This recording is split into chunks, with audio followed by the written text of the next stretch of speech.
Shalom, meus amigos, esse é o nosso terceiro vídeo sobre a Nova Aliança.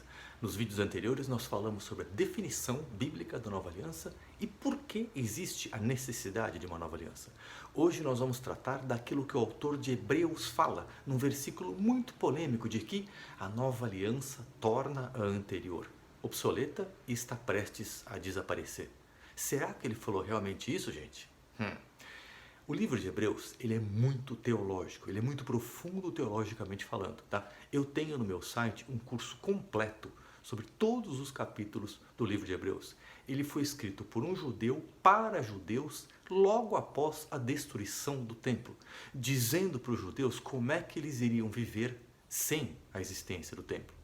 Então, no capítulo 8 do livro de Hebreus, o autor fala sobre o sacerdócio de Yeshua, tá? Frente ao sacerdócio entregue pela lei de Moisés. O autor explica que o sacerdócio de Yeshua é eterno e aquele sacerdote determinado pela lei de Moisés, que é um mero ser humano, não existia mais, pois o templo acabava de ser destruído.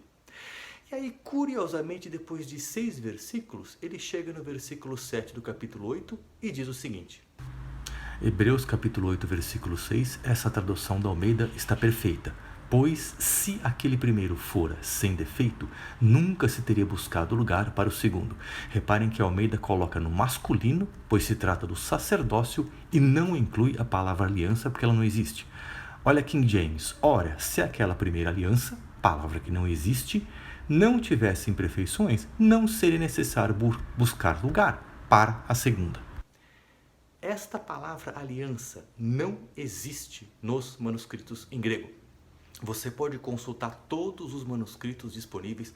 O site do Bible Hub é um dos exemplos. Lá existem 12 manuscritos desde o século XVI até o século XXI. Em nenhum deles existe a palavra aliança. E como que essa palavra apareceu aí? Algum escriba, algum tradutor, em algum lugar do tempo, achou que isso iria auxiliar a interpretação das pessoas, pois fez exatamente o contrário, prejudicou inteiramente a interpretação. Não se trata de aliança, ele está comparando os sacerdócios. As 6 versões em português que eu consultei, somente a Almeida traduz isso corretamente. Das mais de 50 traduções em inglês que eu consultei, somente 4 traduzem corretamente. Eu estou colocando o nome delas aqui para fazer justiça. A mesma coisa acontece com o versículo 13.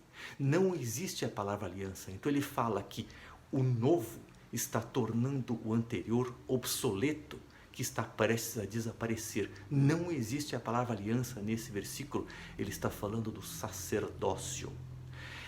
Toda aliança bíblica é eterna. Existem 5 alianças que Deus fez com Noé, Deus fez com Abraão, Deus fez com Moisés, Deus fez com Davi e esta nova aliança que ele está fazendo com a casa de Israel, Judá e com todos os gentios que vão ser enxertados.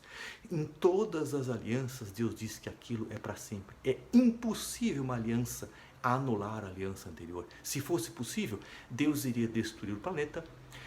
Israel não seria uma luz para as nações, não haveria uma semente de Abraão, que seria o Messias, não existiria a lei de Moisés para ser escrita em nossos corações através da nova aliança e não haveria o Messias descendente de Davi. Não, é impossível, teologicamente falando, uma aliança anular qualquer aliança anterior. As alianças são eternas. No próximo vídeo nós vamos entender o que o autor de Hebreus está falando principalmente nesse versículo 8:13. Mas fica aqui a mensagem: problemas de tradução são seríssimos na Bíblia. Nesse caso, não é só um problema de tradução, mas adulteração de alguns manuscritos. Nas versões em inglês, das mais de 50, apenas 4 estão certas. Olhe o estrago que isso cometeu. Nos vemos no próximo vídeo. Obrigado por ter assistido. Shalom.